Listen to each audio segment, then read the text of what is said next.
The absence of Emily. I had worked for nearly 5 minutes when I heard a shout, and suddenly there were people all around me. When I married my second wife, Emily, I went to live in her house in Northern California. It's a big house with a lot of land around it, just outside a small town. The next house is almost exactly the same, and that belongs to Emily's sister, Millicent. Millicent and Emily. Sisters, but completely different in looks and in character. Millicent is tall and rather thin. She is very strong-minded and likes to control everyone around her, including Emily. She wasn't at all pleased when I came and took Emily away from her influence. Emily is rather short and, well, fat. As she says, she weighs 11 or 12 kilos too much. She doesn't claim to be very clever, and usually she does what other people want. Not always, though. For 3 weeks now, Emily had been away, but Millicent had been watching me closely. She was with me now, drinking coffee in our sitting room. The telephone rang, and I answered it. Yes? Hello, dear. This is Emily. Emily, what is your surname? Oh, really, dear? Emily, your wife. I'm sorry, you must have a wrong number. I put the telephone down. Millicent was watching me. You look as white as a sheet. You seem frightened, shocked. Who telephoned? It was a wrong number. Millicent drank some coffee. Oh, Albert, I thought I saw Emily in town yesterday, but that's not possible. Of course it's not. Emily is in San Francisco. Yes, but where in San Francisco? She didn't say. She's visiting friends. Emily doesn't have any friends in San Francisco. I know all her friends. When will she be back? She wasn't sure when it would be. I've heard, Albert, that your first wife died in a boating accident. She fell out of the boat and died in the water? I'm afraid so. She couldn't swim. And you were the only witness to the accident? I believe so. No one else ever came forward. Did she leave you any money, Albert? That's nothing to do with you, Millicent. In fact, Cynthia had $50,000 of life insurance and 1 sailing boat. Poor Cynthia.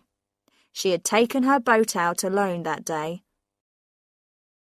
I had seen the accident from the boat club and rushed out in another boat, but it was too late to save her. Millicent finished her coffee and left. When she had gone, I went for a walk through the woods behind the house. I walked to an open space between the trees, which had a little stream running through it. How peaceful it was here. Quiet. A place to rest. I had been coming here often in the last few days. I sat down on a fallen tree near the stream and thought about Emily and Millicent. Their houses and land were very similar, so you would expect them to be equally rich. But this was not the situation, as I discovered after my marriage. Emily owned her house and the land around it, but she could not afford to employ people to look after them.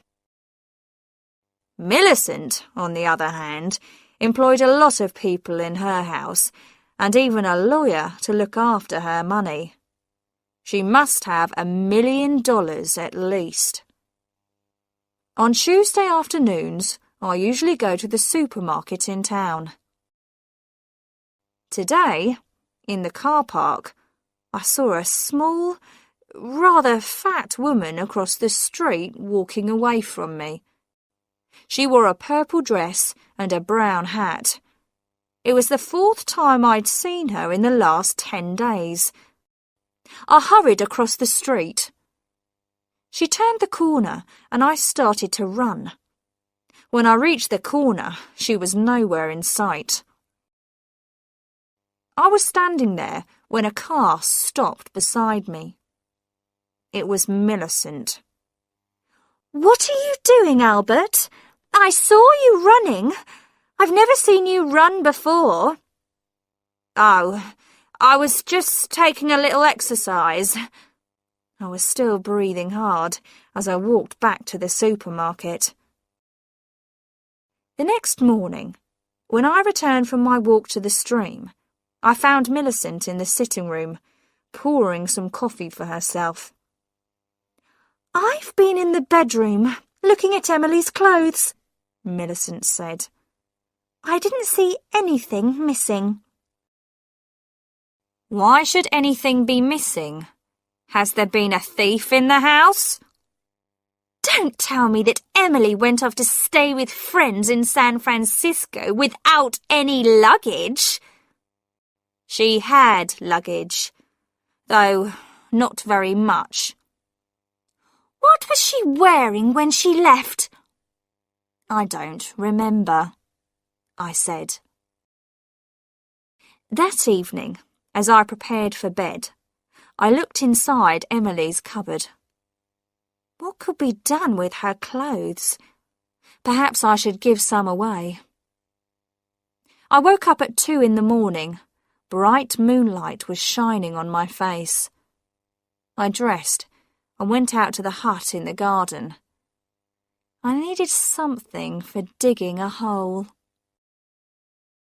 I chose a spade with a long handle, put it on my shoulder, and began walking towards the stream. I was nearly there when I stopped. I shook my head slowly and returned to the hut.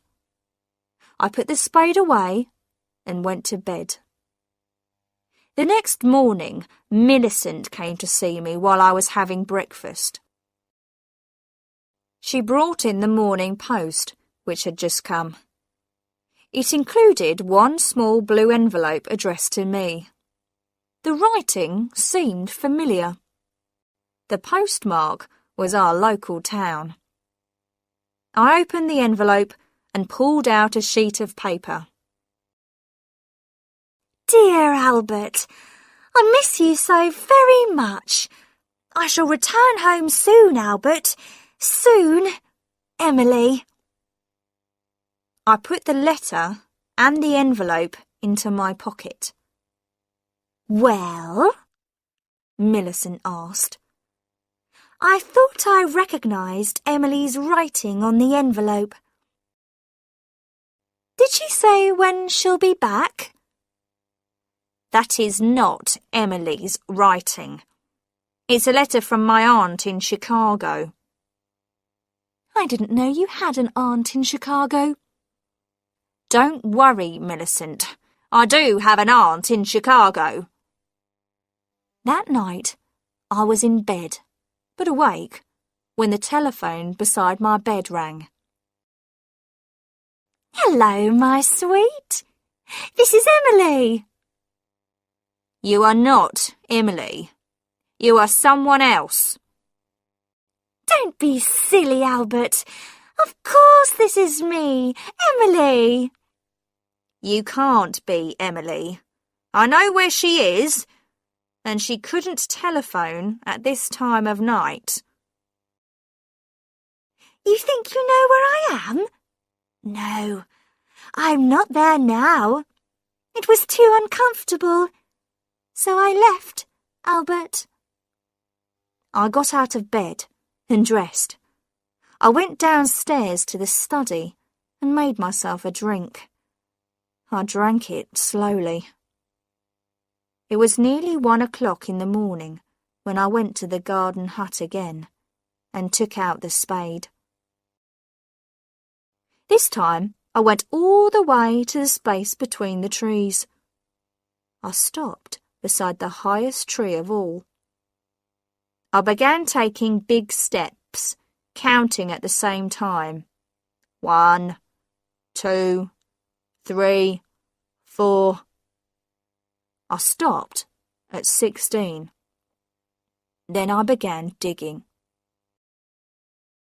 I had been digging for nearly 5 minutes when I heard a shout, and suddenly there were people all around me, shining lights in my face. I recognised some of the people who worked for Millicent, including her lawyer. Now Millicent herself stepped forward. "So, you wanted to be sure she was really dead, Albert. And the only way to do that was to return to the place where you buried her." "I am looking for old Indian knives," I said. "There's a belief that if you find one in the light of the moon, it will bring you good luck." Millicent took no notice of this. She pointed to some people I didn't know. "These are private detectives," she said. "They have been watching you 24 hours a day ever since I guessed what really happened to Emily." She pointed at a small, rather fat woman. "That's Mrs. Macmillan. She was the woman in the purple dress, and she copied Emily's writing. And this is Miss Peters. She is good at copying voices, and she was the voice of Emily you heard on the telephone." There were also 2 detectives, who had brought their own spades.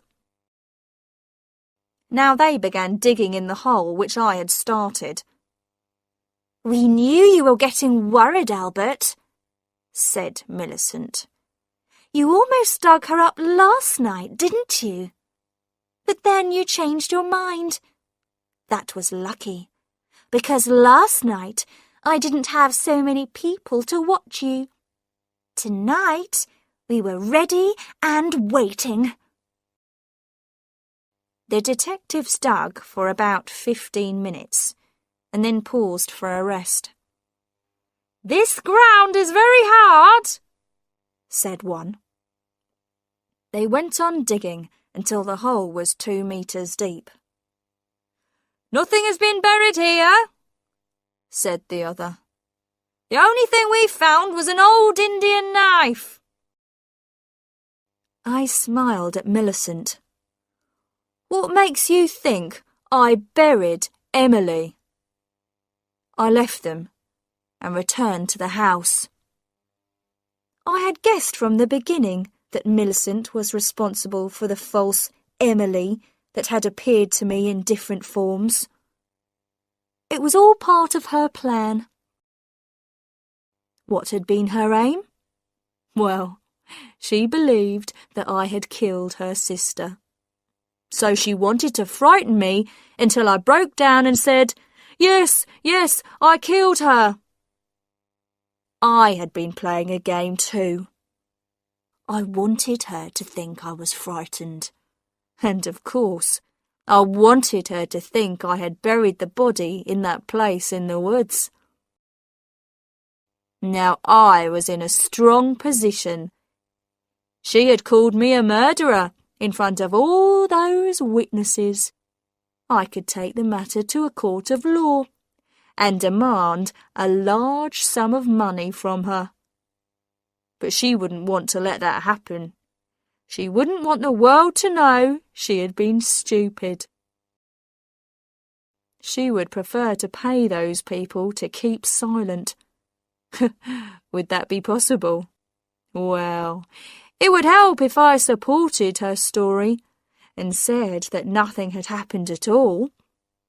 And I would do that for Millicent, if she gave me some money, a large amount of money.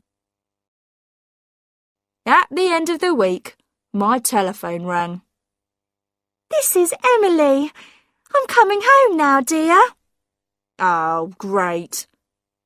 Did anyone miss me? They certainly did. You haven't told anyone where I've been these last 4 weeks, have you, Albert? Especially not Millicent. I told her you were visiting friends in San Francisco. Oh, dear. I don't know anybody in San Francisco.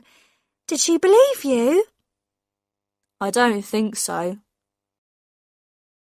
Well, I couldn't tell her I was going to a health farm to lose weight. I would be ashamed. And I wasn't sure that I would manage it.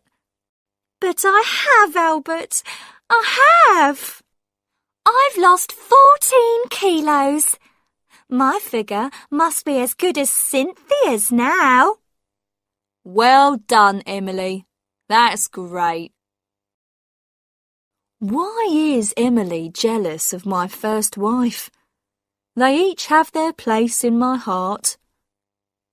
Yes, but now none of my clothes will fit me. I'll have to get a lot of new clothes.